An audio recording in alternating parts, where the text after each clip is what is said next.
നിങ്ങളൊരു പെരുന്നാൾ നടത്തുമ്പോൾ നരകത്തിനതിനെ പേടിയില്ല.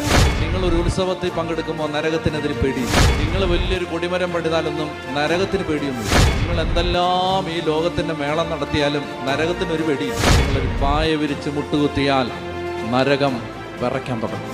ഒരു വ്യക്തി പ്രാർത്ഥിച്ച് മുട്ടേ നിൽക്കാൻ തുടങ്ങിയാൽ അവിടെ നരക കവാടങ്ങൾ ഇളകും. അവിടെ സാത്താൻ്റെ ആധിപത്യം തകരും.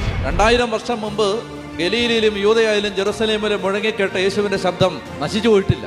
അത് അന്തരീക്ഷത്തിലുണ്ട്. ഏതെങ്കിലും ഒരു കാലഘട്ടത്തിൽ മനുഷ്യന്റെ ശബ്ദത്തെ വീണ്ടും, ഈ ശബ്ദതരംഗങ്ങളെ വീണ്ടും ശബ്ദമാക്കി ഇത് തിരിച്ചെടുക്കാൻ പറ്റുന്ന ഏതെങ്കിലും ഒരു നൂതനമായ ഒരു സാങ്കേതിക വിദ്യ ലോകത്ത് കണ്ടുപിടിക്കപ്പെട്ടാൽ യേശുവിന്റെ സ്വരം നമുക്ക് അന്തരീക്ഷത്തിൽ നിന്ന് വേർതിരിച്ചെടുക്കാൻ പറ്റിയ ഒരു ശബ്ദവും ഇല്ലാതാവുന്നില്ല. അത് ഈ ശബ്ദതരംഗങ്ങളായി അന്തരീക്ഷത്തിലുണ്ട്. നിന്റെ വീട്ടിൽ നീ പ്രാർത്ഥിച്ച പ്രാർത്ഥനയുടെ ശബ്ദതരംഗങ്ങൾ നിന്റെ വീട്ടിൽ കിടന്ന് നിന്റെ മരണം വരെ നിനക്ക് വേണ്ടി പ്രാർത്ഥിച്ചുകൊണ്ടേയിരിക്കും.